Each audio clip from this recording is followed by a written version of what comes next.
धन्यवाद श्रीमान, आपने मुझे थोड़ा सा बोलने का अवसर दिया। मैं सभी पूर्व वक्ताओं से माफी मांगते हुए बिल्कुल कुछ लाइन से हटकर बात कर रहा हूँ। माननीय मंत्री जी किसान परिवार से हैं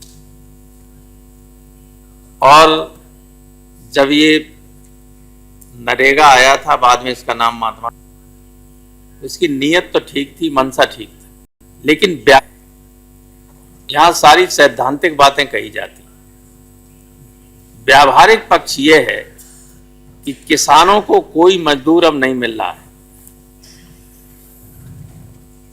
आप माननीय मंत्री जी सर्वे कराइए कि इस मनरेगा के आने के बाद कितने किसानों ने अपनी खेती बेच दी और खेती न करने के लिए मजबूर हो गए।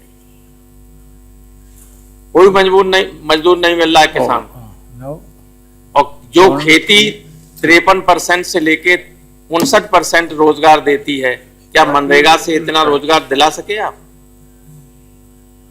100 दिन में 100 दिन का रोजगार दे रहे हैं, सो भी थोड़े से लोगों को। और जो खेती 53, 54, 55 और कभी 63% लोगों को रोजगार दे रही है, उसको बर्बाद कर दिया पूरी तरीके से। स्थिति ये हो गई कि एक योजना पूरी तरह से भ्रष्टाचार की भेंट चढ़ गई। मैंने देखा है कि प्रधानी के चुनाव में 1-1 करोड़ रुपया खर्च होता है, एमएलए के चुनाव में 20 लाख में लड़ लेता है एमएलए, और प्रधान खर्च करता है 1 करोड़। होता क्या है? मैं जयराम रमेश जी सुनिएगा, 131 रुपया, 140 रुपया जो भी मजदूरी है, उसमें से 70 रुपया दे दिए, निशान ओरिजिनल है, जेन्युइन सिग्नेचर है, और कहा कि तुम्हें कुछ नहीं करना है, हम अपना कर लेंगे, शेष देख लेंगे। सारा कागज पे हो जाता है। आपने कहा कि मशीन से काम नहीं हो सकता, हाथ से काम होगा। पता करिए कितने मजदूर अपने हाथ में फावड़ा लिए हुए आपने देखा किसी काम करते हुए?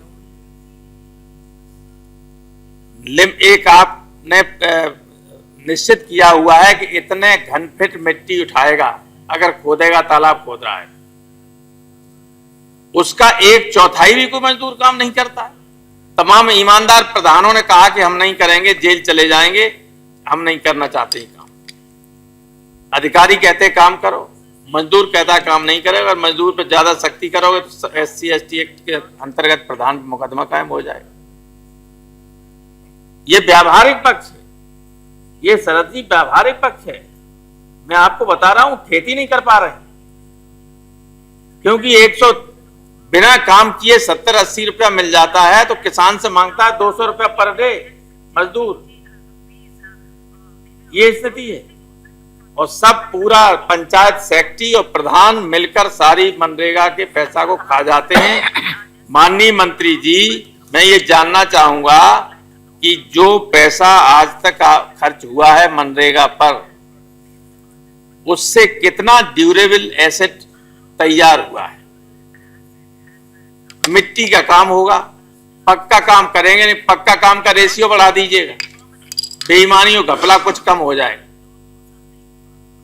पक्का काम बढ़ाइए। अब ये लोग हमसे नाराज होंगे सब लोग, वैसे मेरी राय ये है कि 60% जो है वो होना चाहिए मटेरियल पर खर्चा और 40% मजदूरी पर। मजदूर पर खर्चा ज्यादा होगा और मटेरियल पर कम होगा, तो कैसे क्या काम हो जाएगा बताइए आप? हो ही नहीं सकता है। और ये सब चल रहा है, पूरा उल्टी गंगा बह रही देश में। इसको सुधारिए, वरना हजारों करोड़ रुपया मिड डे मील पर, मनरेगा पर, पौष्टिक आहार योजना पर और ऐसी योजनाएं हैं जिसमें सारे देश में आप बहुत सारा काम कर सकते थे। बहुत सारे आप बिजली के कारखाने लगा सकते थे, नहरें खोद सकते थे सिंचाई के लिए, जो असिंचित जमीन है उसको सिंचित बना सकते थे, जो बंजर पड़ी हुई जमीन है उसको खेती करने योग्य बना सकते थे। इतने बड़े पैमाने पर पैसा खर्च किया और रिजल्ट जीरो। इसलिए मैं आपसे जानना चाहूंगा कि टोटल पैसा कितना खर्च हुआ, कितने ड्यूरेबल एसेट्स बने और क्या शिकायतें मिली इस संबंध में कि सही। मैं तो आधे मिनट में खत्म कर रहा हूं। मैं तो पहले वाले 8-8 मिनट बोले, 8-8 मिनट बोले, बोलने दीजिए सही बात। Then I was not in the chair. कोई तो सही बोले।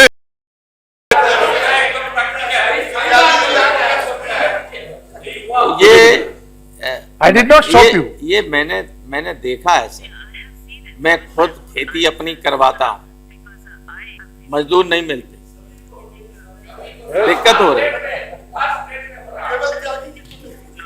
दिक्कत हो रही है और उसका खेती पर एडवर्स असर भी पड़ रहा है। आप देखेंगे कि आगे 4-5 साल में टोटल जो ईल्ड है, टोटल जो प्रोडक्शन है एग्रीकल्चर का, वो कम हो जाएगा और हिस्सा तो कम होता ही जा रहा है। आपने देखा आजाद हुआ था तब देश तो जीडीपी में हमारा एग्रीकल्चर का शेयर था 50%, अब रह गया 13% और अगली साल हो जाएगा 12%, 11%। ये स्थिति होती जा रही है। जो सेक्टर सबसे ज्यादा रोजी रोटी देने का काम करता हो देश को, उसको अगर बर्बाद कर देंगे किसी दूसरी योजना के लिए तो ये देश के लिए अच्छा नहीं होगा। ये मैं सिर्फ कहना चाहता हूं, इशारे में कहना चाहता हूं। हमारे मित्र लोग हम पर नाराज हो जाएंगे, इसलिए ज्यादा नहीं मैं कहना चाहता। Thank you very much.